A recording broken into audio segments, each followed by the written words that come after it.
Ya, yang terhormat Bapak Asep serta seluruh karyawan dan karyawati yang saya hormati dan saya banggakan. Puji dan syukur marilah kita panjatkan kepada Allah Subhanahu wa taala yang pada hari ini telah mempertemukan kita dalam kegiatan sosialisasi dari Satuan Lalu Lintas Polres Garut. Khususnya kami dari unit keamanan keselamatan Satlantas Polres Garut. Nanti di sini kami akan memberikan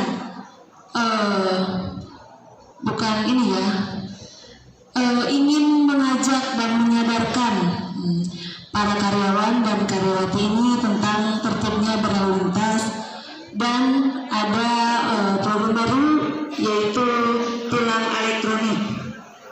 Nanti untuk lebih jelasnya akan dijelaskan oleh Pak Agus.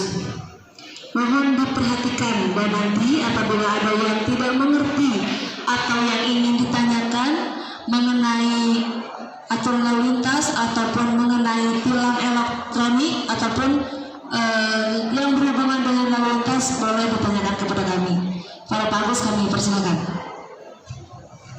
Baik, Assalamualaikum warahmatullahi wabarakatuh.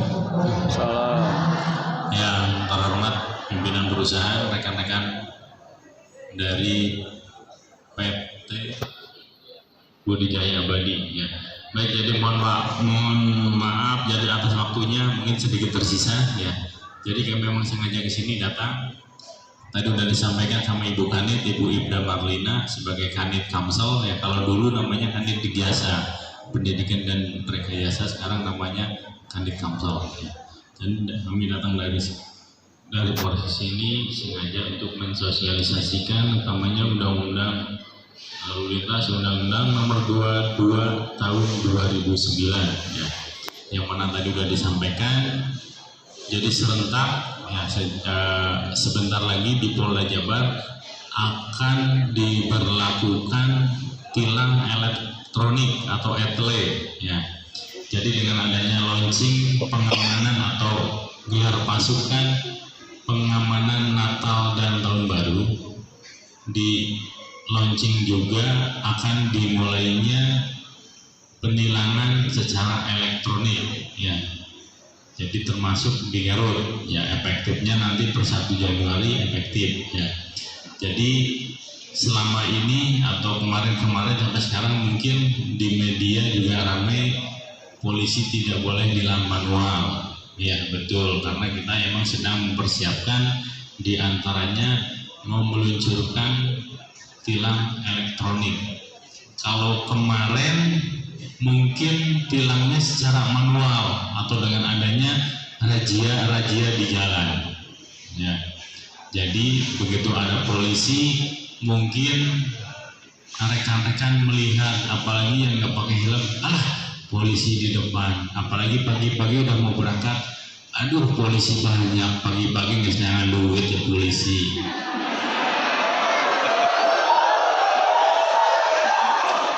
Ya benar ya, tanggapannya pasti begitu.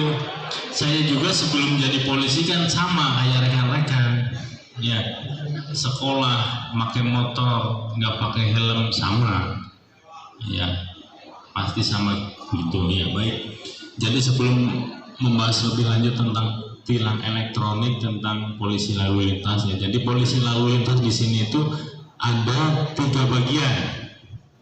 Bagian pertama diantaranya diemban sama unit Kamsel, dipimpin sama Ibu Kanitnya Ibu Ibda Marlina, ya. Anggotanya ada saya sendiri, ada Pak Agus Budi kebetulan sedang izin, ada Pak Abdul, ya, dibantu dengan ada Pak Mulyadi, ya. Jadi tugas bagian unit pertama Kamsel yaitu menyampaikan sosialisasi penyampaian tentang undang-undang lalu lintas, tentang aturan-aturan lalu lintas, baik kepada masyarakat terorganisir maupun masyarakat tidak terorganisir, ya. Tugas berikutnya dari Kamsel yaitu memberikan rekomendasi yang berkenaan dengan tempat usaha atau tempat-tempat komersil seperti pendirian pabrik, toko, perumahan. Itu harus ada rekomendasi yang namanya andalalin. Di antaranya diterbitkan dari kita, dari Satlantas, dari Disub, dan dari Bina Marga. Ya. Bagian kedua lalu lintas setelah Kamsel yaitu dengan adanya bagian registrasi, ya, yaitu dengan adanya penerbitan STNK, penerbitan BPKB, pengecekan fisik kendaraan, baik cek fisik maupun rangka maupun mesin, terus penerbitan SIM itu diemban sama unit Rekiden. Ya, jadi kalau rekan-rekan bayar pajak habis STNK, kendaraan balik nama pasti berhubungan dengan Rekiden, ya, BPKB, STNK, SIM. Yaitu kalau STNK BPKB di Samsat, kalau registrasi untuk diri kita, administrasi yang menggunakan kendaraan kan karena harus menggunakan SIM, itu kantornya ada di Polres Garut. Bagian lalu lintas yang ketiga, ini yang sering sama rekan-rekan temui, yaitu bagian Gakum, penegakan hukum. Penegakan hukum ada dua bagian. Satu, bagian opsional, yaitu dengan adanya polisi-polisi yang jaga di pos-pos persimpangan, pos-pos pertigaan di jalan raya, yang sering melaksanakan penilangan. Ya, ada yang pernah ditilang? Ada, banyak. Nanti ada pertanyaan kalau ada unek-unek, ya. Iya kan? Iya. Jadi bagian penegakan hukum yaitu dengan adanya penilangan terhadap orang-orang yang belum patuh, yang masih melanggar. Kita melaksanakan penegakan hukumnya dengan penilangan. Penegakan hukum yang kedua yaitu dengan adanya bila mana rekan-rekan mengalami kecelakaan lalu lintas. Ya. Bila mana rekan-rekan mengalami kecelakaan lalu lintas, nanti ada polisi lalu lintas yang datang, itu bagian khusus bagian kecelakaan. Ya. Jadi bila mana mengalami kecelakaan, polisi datang ke TKP atau tempat kejadian perkara. Di situ polisi hadir, bikin skep gambar kejadian apa dengan apa, korban apa, pelakunya apa, barang buktinya apa, saksi-saksinya siapa aja, sama polisi itu hadir. Ya. Kenapa harus lengkap? Barang buktinya apa, korban, terus nantinya ada saksi-saksi. Karena bila mana terjadi kecelakaan nantinya polisi harus membuat laporan berita acara korban, saksi. Bila mana terjadi luka, ya, bila mana terjadi luka nanti dipakai untuk pengurusan atau klaim asuransi terhadap jasa raharja, ya. Yang mana bila mana rekan-rekan bayar pajak di STNK itu ada dua biasanya, ya. Ada dua, yang pertama PKB, pajak kendaraan bermotor kendaraannya. Di situ yang urutan pertama pajak kendaraan bermotor, yang keduanya ada SWD, sumbangan wajib bila mana terjadi kecelakaan. Ya, makanya bila mana terjadi kecelakaan di jalan raya, STNK itu sudah ada asuransi jasa raharjanya. Jadi cara klaim atau pengajuan bila mana terjadi kecelakaan, nanti yang mengajukan atau yang bikin verbalnya dari bagian kecelakaan, ya. Jadi perlu rekan-rekan ketahui, tidak semua polisi ngomong atau berbicara seperti gini. Tidak semua polisi nilang di jalan raya. Tidak semua polisi bikin SIM atau di bagian STNK, tidak semua. Jadi sudah diatur, diantaranya ada 3 bagian. Ya, jadi baik, kembali lagi mengenai apply. Jadi dengan adanya mau diberlakukan tilang elektronik, ya, kita menyampaikan atau mengajak kepada rekan-rekan untuk tertib dan disiplin. Ya. Jadi dari dulu semenjak ada polisi lalu lintas ngomong, berdiri, mengajak, pasti ngobrolnya ya sama mengenai lalu lintas, mengenai tertib dan disiplin berlalu lintas. Karena undang-undangnya memang masih sama, ya, Undang-Undang Nomor 22 Tahun 2009, ya. Jadi undang-undangnya masih Undang-Undang 2009, sampai sekarang belum ada perubahan. Jadi kita menyampaikan ke Ibu Kanit, ya. Nanti kalau yang mau foto ke Ibu Kanit boleh lah setelah acara selesai. Ya.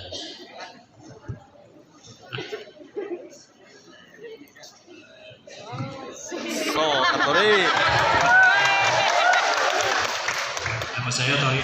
Saya mau tanya kalau sistem tilang STNK, kalau STNK kita beli motor dari orang lain. Nah, seandainya yang ditilang, apa itu yang punya motornya, sedangkan motornya itu belum ganti nama gitu? Apakah itu orang yang punya motor atau yang udah dibelinya? Terima kasih Pak. Ya baik, Torik ya.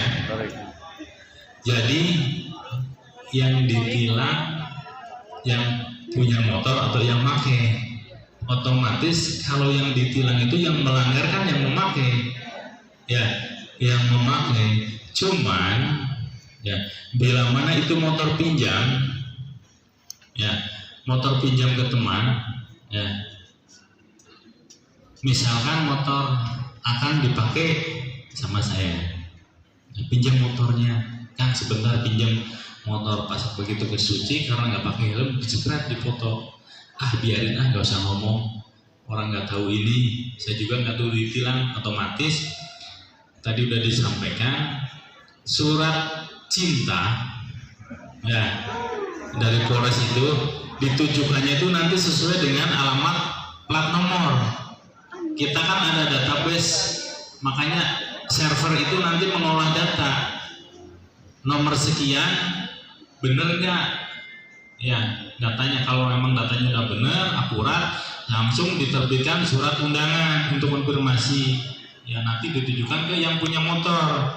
Kalau motornya masih atas nama sendiri, ya otomatis datang. Karena surat tilang di situ kan ada fotonya, ada harinya, ada waktunya.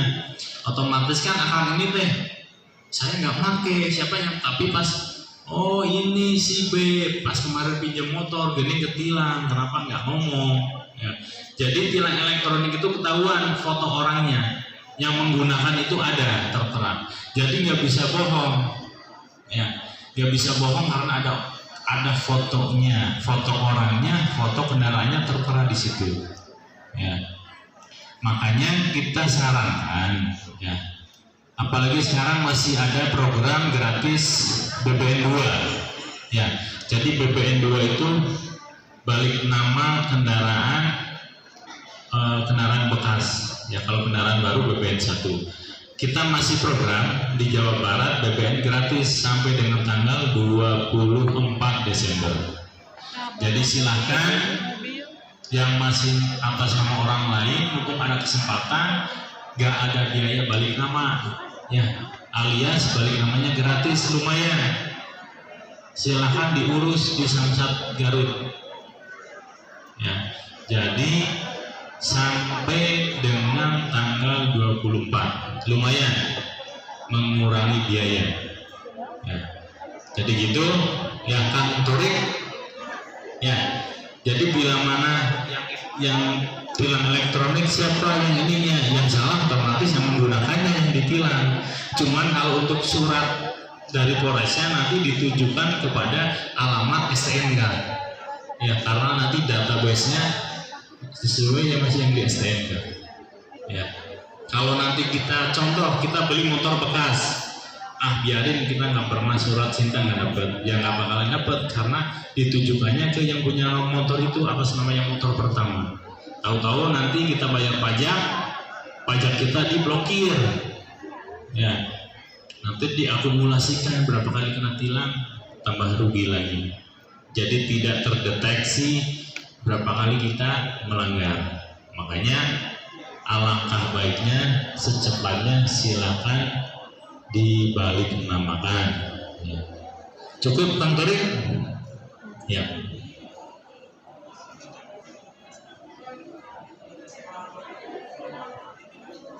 Ya nantinya kan ada pas bayar pajak.